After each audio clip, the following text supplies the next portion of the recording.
Uh, there we go. Awesome.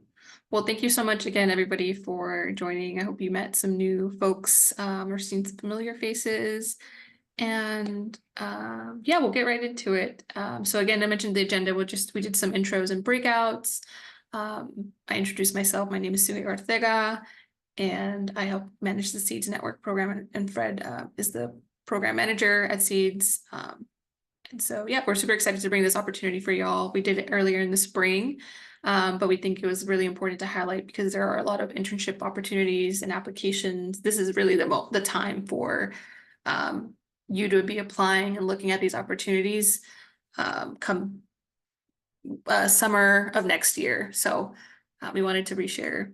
And so with that, one of the first ones that we want to share is the Ecological Society of America is partners with the Scientists in Parks program. This is a collaborative through a lot of other agencies. And so we wanted to make sure that this is at least on your radar because well, not me and Fred, but one of our teams in the education department actually helps support this program. And so when you apply, I think there might be a section where where were you referred to or how did you hear about this opportunity, and make sure you put seeds in there because you don't know if it can help your application or not. So again, it's just a program that ESA helps support. And so we want to make sure that you guys are the first to hear it. The summer application seasons are actually opening in early December. And so these positions can vary from time. So it can be anything from like 6 to 8 weeks to 6 to 8 months to a year. And so these are really great opportunities for you to start looking maybe looking now, and if you don't qualify, if it's for junior, seniors, depending on your standing, it's something for the future to keep in mind. And so this is a really cool program where you get to work with national parks through the National Park Service and do different type of projects on the ground that are scientific with staff. And so yeah, just the slide provides some more context. I guess the most important thing to highlight is these applications are being closed after the first 75 applicants. And this is, I believe, something that they're doing the first year. So I think last year they've had a lot of applicants. I think, Fred, you might know the number. It was It over was in like the thousands. thousands. Yeah. And so that's a really good thing to keep in mind, early December, go to the website and look at, what type of positions are available and what the application process looks like. Yeah, this has been really cool to be able to track. So that program, the Scientists Spark, is open for undergraduates and graduate students. So pay attention closely to the application and what materials they're asking for and what students they're looking. But it is a great door into the federal agency status. So a lot of these positions with Scientists as Parks also come with something that's called the direct hire authority. So that means that by working with the program in Scientists in Parks, once it's completed, you would be put on the direct hire authority list. And if you're not familiar with what that means with the federal government and USA jobs, I'll tell it very quickly. It's just a priority list. So they need to look at people on that list before they open it up for the general public. So the likelihood of being hired by the federal government is a lot higher if you're on the list. So long story short. Yeah, thank you, Fred, for that. And you're more than welcome to go on their website. We have a few other opportunities we want to highlight. So, and then we can get into our tips and tricks for these applications.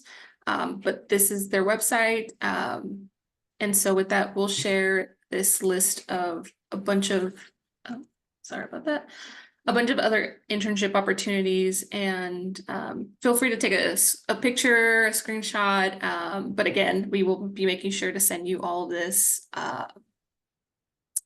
for those who registered in email.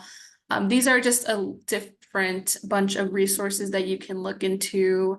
If you're interested in working with the National Park Service, they actually have a bunch of other programs like Scientists in Parks, but also revolving around a lot of different positions available for youth. And when I say youth, they consider that from 16 to 27 or 24. So it really is that gap. So even these opportunities are actually available to you once you graduate or even after a few years of graduating school. And so this is a really good opportunity to get involved with the National Park Service and working on the grounds. Um, Another opportunity that's really great is the Student Conservation Association. And so that's the SCA.org. They provide a lot of different programming and internship opportunities across the country. And just to share a little bit my story, like I actually did a student conservation internship in my undergrad, and that was the first time that I like got into doing anything with the environment and really like changed my trajectory. I went to the Grand Canyon and saw somebody who was a volunteer ambassador, and so I got to talk to her about SEA, and then I like applied for an internship opportunity working in New Jersey doing bilingual water safety. And so that really, like after that summer, I ended up switching my major. And so like, these opportunities are really cool and experiences to learn more about the field and learn about what you do and or do or don't want to do. And so that's a really great resource. They have, again, multiple hundreds of positions all over the country, and they do provide a stipend in housing. And so most of these, I will say, do provide some type of support. I believe all of these do, except maybe the job boards, but that's also a really important thing because if you're going to, and there are local opportunities available as well. You don't have to go across the country to a specific park, but if you do have to move, they do have support and stipends and assistance, which is really cool. And so, yeah, just to run down a little bit more about these, these opportunities, I will also say are so vast. Like you can do anything from graphic design at a park or doing bilingual outreach or community partnership building. You can work in the office, you can work in the outdoors, you can do research.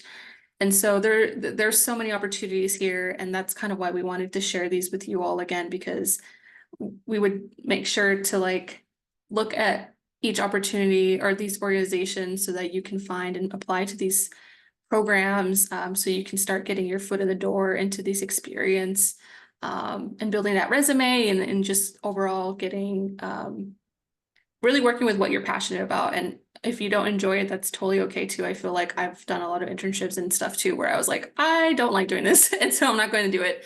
But I would have never gotten that experience if I didn't do an internship or had a work experience in it, right? Cool. So we'll also highlight a little bit more on Actually, Suhey, if you here. don't mind Yep. going back, because I want to mention the Pathways program. So the Pathways program just dropped 417 opportunities for undergraduate students and 217 for recent graduates. So if you haven't checked out USA Jobs in a while, I know the website can be frustrating when you apply for federal positions, but also creating a profile, creating a way in which you get notified once these positions drop, because again, 415 locations for undergraduates and 217 locations for recent graduates. Those are 600 plus jobs that just got posted within the federal agencies. Again, Pathways does allow for the same direct hire authority. So keep that in mind. Another cool things that we mentioned, and Suha mentioned briefly, is the Ecolog and the Texas A&M Wildlife Job Board.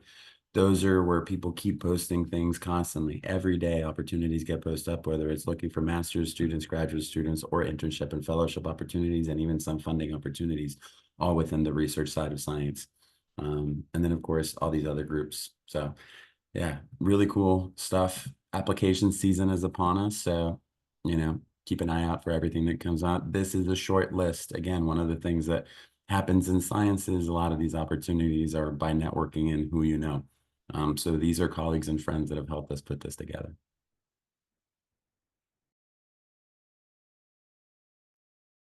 Yeah, and I think Fred, you can mention a little bit about RUs Yeah, and then I'll I'll jump jump straight into to the this a little websites. bit. So if you're not familiar with what an REU is, it's a research experience for undergraduate. This is most like a lot of research experience for these undergraduate students, of course. It is funded by the National Science Foundation, which is the major source of funding for research in the United States. Basically, any person that has research funding with the National Science Foundation can ask for supplemental funding. So this is in all science fields, but they do put a really good database together. The agency does. So if you go to NSF and Google REU, you'll find a very big database that is actually searchable. So if you want to work with something, say, related to dolphins or marine biology, or if you want to do Arctic tundra, again, all of those experiences are going to be there. Locations mostly in the United States, but also abroad. Um, there is the Doris Duke Conservation Scholars Program. Again, is changing. Another program that I want to mention as far as resources, and again, this is kind of heavy on the federal side, but U.S. Fish and Wildlife also has a Directorate Fellowship program. It's very similar to Scientists in Parks, in which you get to do research with the with the U.S. Fish and Wildlife Service. But the fun thing about the Directorate Fellowship program, again, direct hire authority. So again, that's a really big benefit. Of course, we've mentioned scientists in parks, but there's also programs like SOARS, which significant opportunities in atmospheric and research science, the Test Exec Natural Job Board, and there's actually a really good website by Stanford Resources for students as far as experiences go for in science. So again, we're going to share all these links with you in the presentation afterwards. We just want to mention and be aware that those resources are available for everybody. Well, thank you, Brett. And so we'll dive deeper just a little bit into these opportunities. So this is the national park website that I mentioned. Oh, cool. They changed it to 15 to 30-year-old. So that's really awesome because these opportunities are available for you for a really well, for a while. If you're in that age range, or if you know people,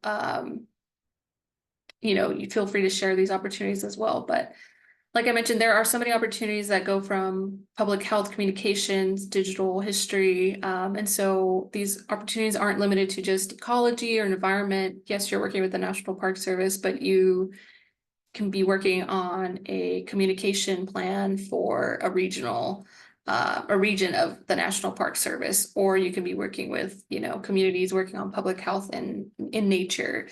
And so these opportunities change um, every year. So again, I would encourage you all to keep updated throughout the year, seeing what's available for the future. And so they have provided a list of way more different opportunities that are a longer list than what we provided, right? So I would definitely spend a weekend or a few hours in between homework or something to look through these different type of programs because as you can see, they range from all types, and we encourage you to look through it. Another program is called the Mono Project. I can't remember the name, but I'm sure the website has information. I actually was a mono intern in 2019, and so I wanted to just highlight this opportunity for you all because they do have different type of internships. And so it looks like right now they only have one, but again, they update constantly and these programs have been going on for a while. And so this is a really great resource too. And then this is the REU website that Fred was mentioning. I don't know if you wanted to dive deeper into this, Fred, or have any tips or tricks on how to navigate this website. Yeah, honestly, if you go to the search bar and say, if you search right there in ecology, you'll see a list of RUs that pop up. The other thing is this website is currently being populated. I don't think all the experiences have been posted yet. For the most part, application season will start right around now when the things get posting in October, early November. And these deadlines are going to be anywhere from late January through early March. I would put would be the deadline season. Um, but as you can see, you can find the RU experiences here on the database. Some of them you can apply through multiple experiences to one. Some of them you're applying just for that one experience with one researcher. To keep in touch, sometimes REUs can be in groups of up to 20 and 30 students, depending on the research site, or you could be one student in a lab at an institution or elsewhere doing research. But the whole idea is, of course, to get hands-on research experience for undergraduates. So projects vary widely, again, in all fields of science. So if it's atmospheric, mathematics, physics, medicine, biology, and of course, earth and atmospheric sciences and ecology. Awesome, thank you for that. And so, thank you for being patient. I don't know how it keeps going to the first page, but now we'll kind of just dive into kind of some tips and tricks to keep in mind while you apply for these opportunities. Again, we just shared a bunch at you, and so it's kind of now going into like, well, how do I write my application? What should I keep in mind? And so, these are some 6 tips and tricks to keep in mind when you're applying. We kind of already tied into this, and as you saw when I was sharing my screen, a deadline for one of the opportunities at RU was February. And so something, this is a perfect time, or even during your winter break, to look at these opportunities. And even if they listed the dates from 2024, that gives you an eye or like an idea of like, okay, this application was due February 1st. So you can assume that it's going to be due again, maybe February 1st or like late January or like mid-February. And so if there are these opportunities available, this or in the next few weeks or months is a good time to keep in mind for you to look at these programs and start applying or start thinking about how your application. And so that goes to point 2. And so point 3 is really getting your documents ready. So seeing if the application process requires an essay or a statement, a resume, a letter of recommendation. These are really important to get, especially a letter of recommendation, because whether you ask a professor or somebody that can take some time, and you definitely want to give them notice, preferably a month or so, and always feel free to remind them if you do give like a month or 2 in advance notice, because if you worked with Fred and I, like we are more than welcome to give you a letter recommendation. But sometimes things fall through the cracks. So that's just another like tip and a little tip Yeah. that, So yeah, yeah. I'll add, give them plenty of chances. Look for people, again, some of these will say letter recommendation from faculty. If you don't know many faculty at your institution, don't worry about that. Actually find somebody that knows you to write the letter.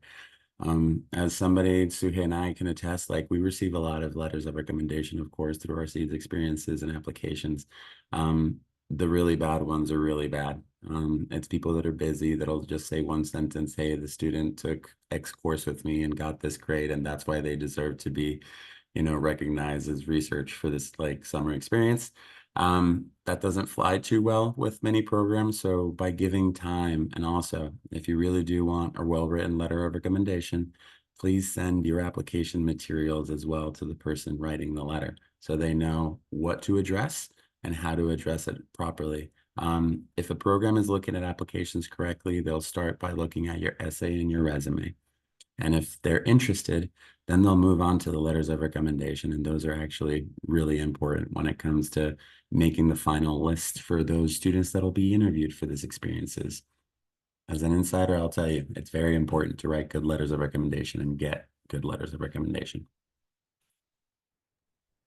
Yeah, thank you. And another good tip is, network as much as possible. A network can start in your classes or in your clubs, your each chapter. And so you never know where another opportunity might lead you. Somebody, might mention an internship that they did. And so you want to learn more about that. It's a really good point to just network and obvious and well, not obviously, but an opportunity for you all to share these opportunities with your Siege chapter members, or your friends in classrooms, because you never know again what might come across. Somebody might know of another opportunity that you apply to and can get. And so the last few ones are making sure you look at the application thoroughly. What is it requesting? If it's asking you to write a statement about this, that, make sure you're writing about that. And really looking at, again, what are those things that you need? Like, do you need an essay? Do you need to talk about research? Do you, um, yeah, so just making Or sure that you, yep, go, or you my want to. pet peeve, which is formatting. If the application requests something in a PDF or a Word document or just copy it and pasting, it's usually because their system gets a lot wonky if people don't do that. So again, paying close attention to the application and what they ask for and how they're asking for it. Take notes of that. Yeah, and then the last one is if there is an interview, you know, make sure you maybe reach out to your career services on campus, or practice interviewing with a friend or a family member, um, because this is it's I was going to make a comment, but it really is like an opportunity for you to learn something every time you do interviewing. I know it can seem scary. I know when I was in college, my undergrad, I was a little bit nervous to like ask a friend to do an interview, but I really needed to practice, and or even recording yourself and like looking back at your recordings is a really good tip to prepare for an interview. And something with that too is never turn an interview down. You can always learn more about yourself and how you interview or how you answer questions. And so you would say you've got an opportunity or you have multiple interviews going on, that's really good practice for the future. Yeah, there's a lot of things that comes with interviews where like you know the materials well, you're prepared, but how to communicate them effectively to somebody that's actively listening can take some practice. So yes, the tip of never turning down an interview is incredibly important. It's something that I live by too. I tell all my friends, even my wife. And preparing for that interview, again, there's a lot of resources online too. So don't forget about watching a couple of those YouTube tutorials on interviews. Tailor the questions to natural resources and ecology. Not necessarily, a lot of those resources are business related. So, but there's definitely a lot to go to. If you get called for the interview, say thank you very much and tell them that you're available, even though you might not be interested in the position. You can decline afterwards, but take the interview. Again, practicing talking about what you know about yourself, about your science, take some practice and can lead again to a great interview process.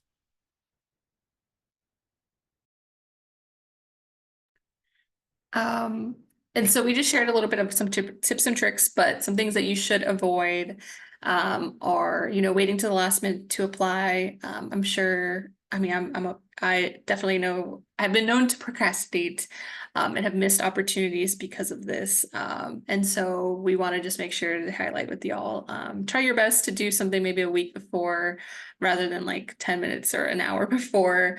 And try to also tailor your applications when possible. If you're applying for an REU, your application, your resume is going to look a little bit more different than if you're applying for a, say like a communication internship, right? And so you want to tailor your application, your resume, and it's okay to leave stuff out.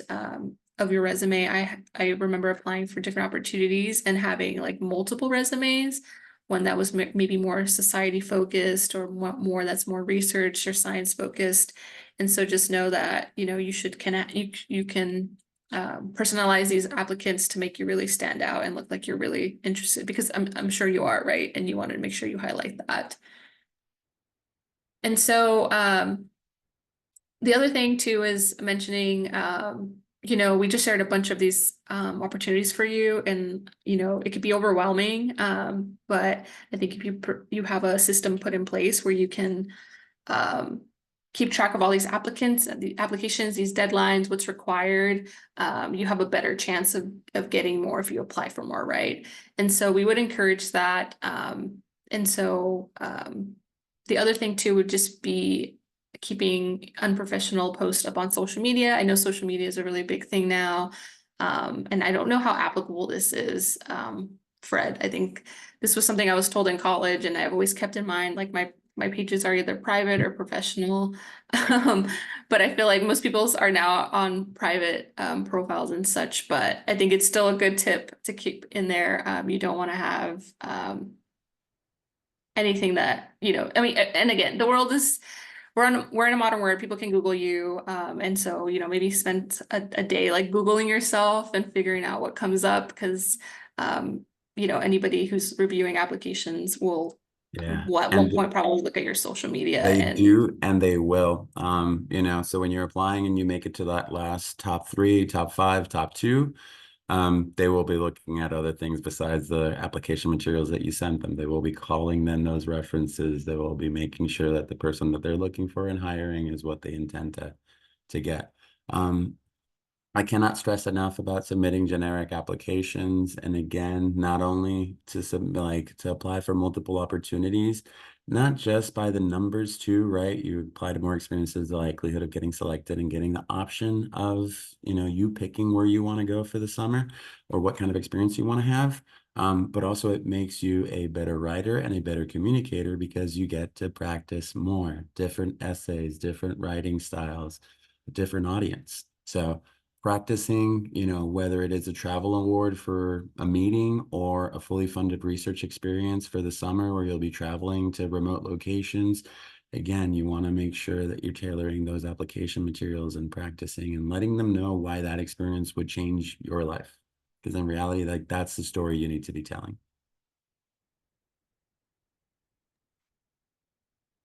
oh, so that's the end of our internship and opportunities kind of segment.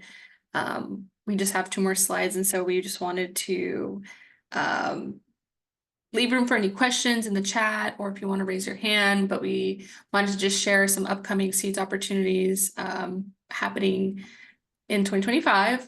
And so as what that looks like right now is we will be hosting a spring field trip in April with applications closing in early December. And so make sure to keep an eye on our email or social Opening media. in early December.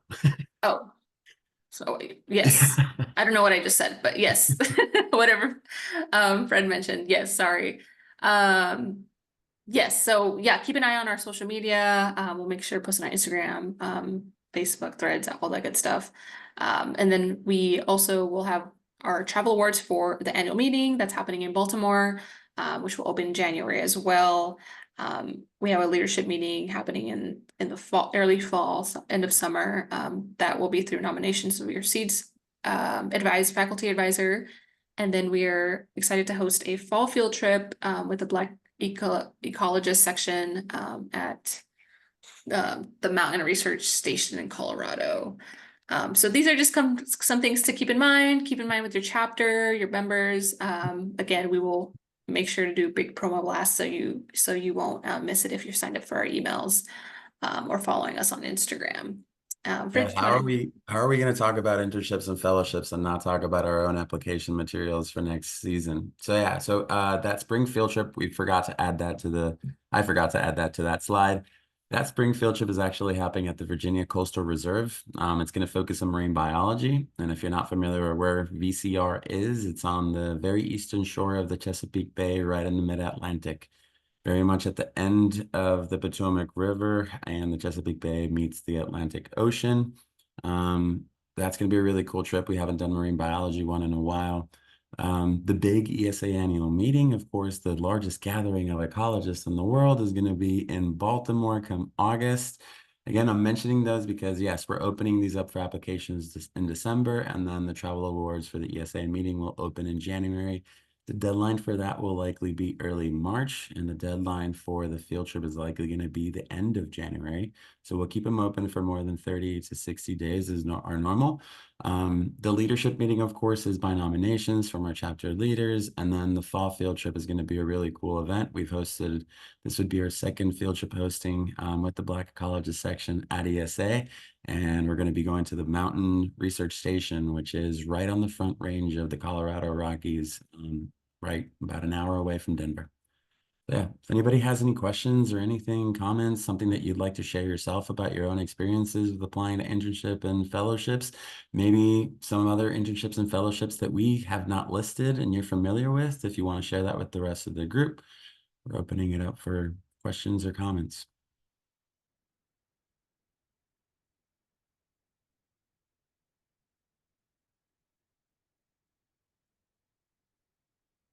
Anjali Marie. Hi, it's nice to see Hey, you nice to see you again. again. It's kind of dark in my room, so that's why I have my camera off. No worries. I wanted to share Neon. Neon also has like opportunities for students. I actually know someone in my school who applied for Neon and got like opportunity for them to look at like GIS work and stuff like that. So Neon is a great opportunity for people who are interested in databases and looking at that. So yeah, but thank you for this informative Zoom meeting. Thank you. Yeah, thank you for attending. And yeah, sorry, that is an excellent point. Caitlin. Hi. So I actually found this call through the SAP like Instagram. They like reposted it. So I wasn't familiar with like seeds before today.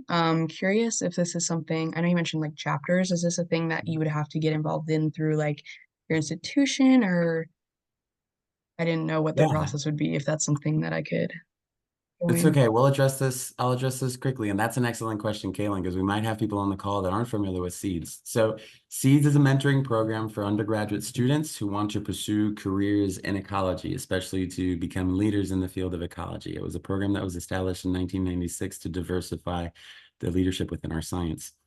We do this by various experiences and opportunities. So SEEDS as a whole, it is a network of chapters at institutions in which we almost have 50 active and good standing chapters currently. So it is a very broad network across the United States at college institutions. Our SEEDS chapters are run for students and by students. So these are student groups on campus that focus on ecology research and the impact of our science in their local communities. They self-organize and they organize events and outreach within their communities, whether it's beach cleanups or science presentations or fundraising experiences to host their own field trips. What the national program, what Suhei and I, our hats, well, Suhei wears the chapter hat, so she has a lot more information about those chapter activities. And then what we do at the ESA office is to organize the SEEDS experiences, which means we'll host 2 or 3 SEEDS field trips, whether they're national or regional, every year. SEEDS field trips are intended to be students' first experience into field ecology.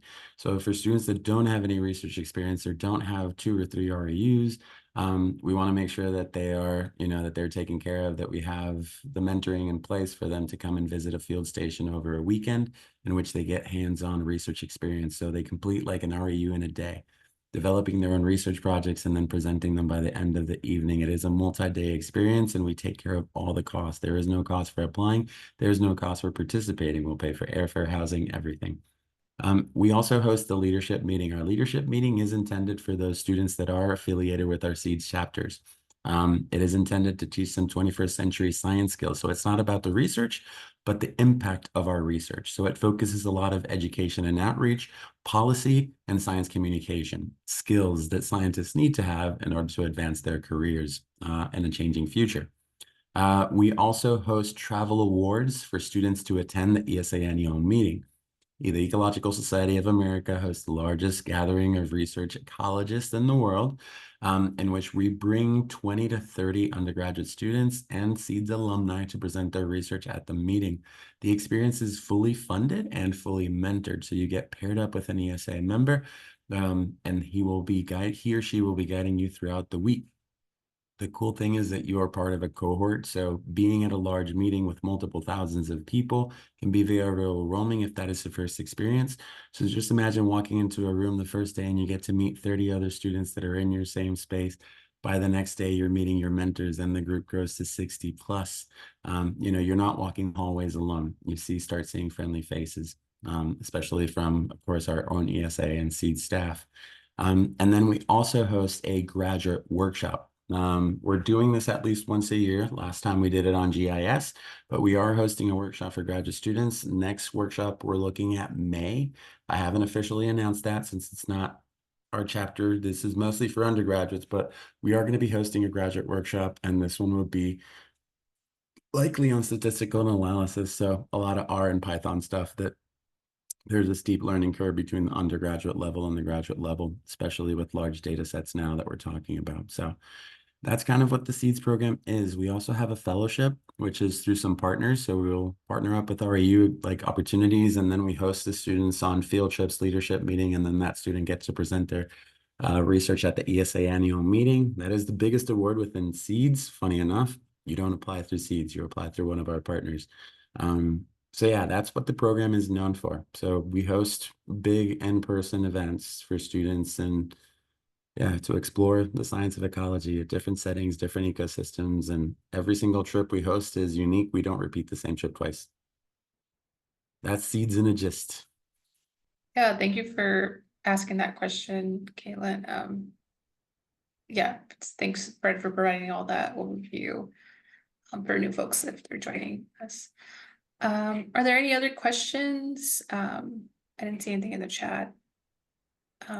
But in the meantime, again, just thank you all for joining our call. We just wanted to highlight our next chapter community call is happening Wednesday, November 20th at 7 p.m. Eastern, 4 p.m. Pacific, and this will be titled Journey Through Nature for Stress Management. So it'll be a guided virtual meditation with a facilitator who's actually a Seeds alum and does a lot of cool and important work around self-care and nature. And so we're really excited to have them join us. And we also, for our Seeds chapter, our chapter grants for spring 2025 are due November 15th at your local time. So I just wanted to emphasize and highlight that.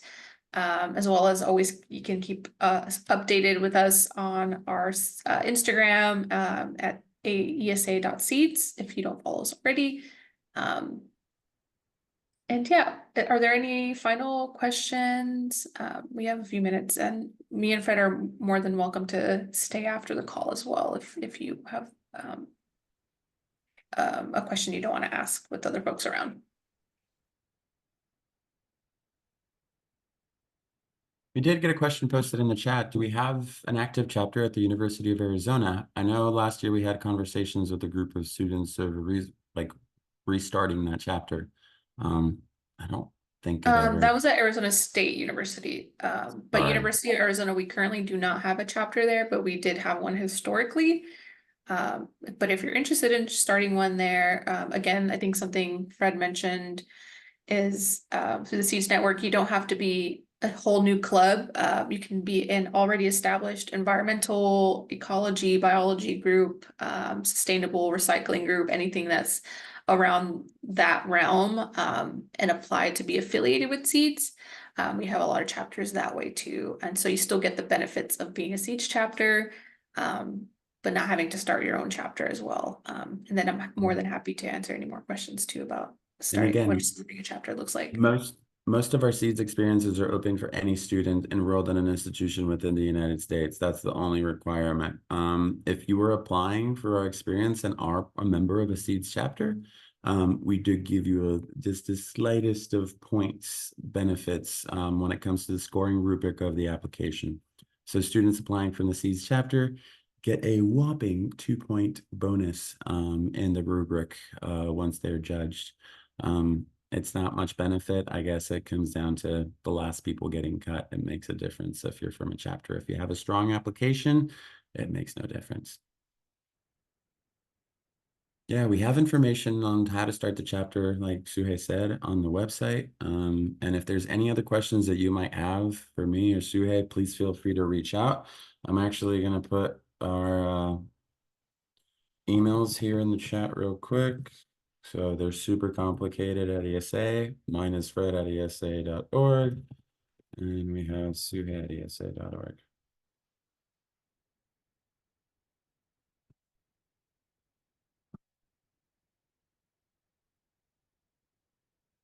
And we're coming right at the hour mark. So if anybody has any questions or concerns, feel free to raise your hand.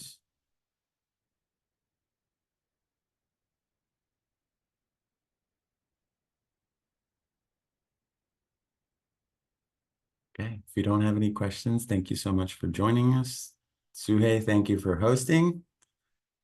I'll let you close it out. Well, thank you, everybody. I hope you all have a good night and have a good one. Bye. Take care.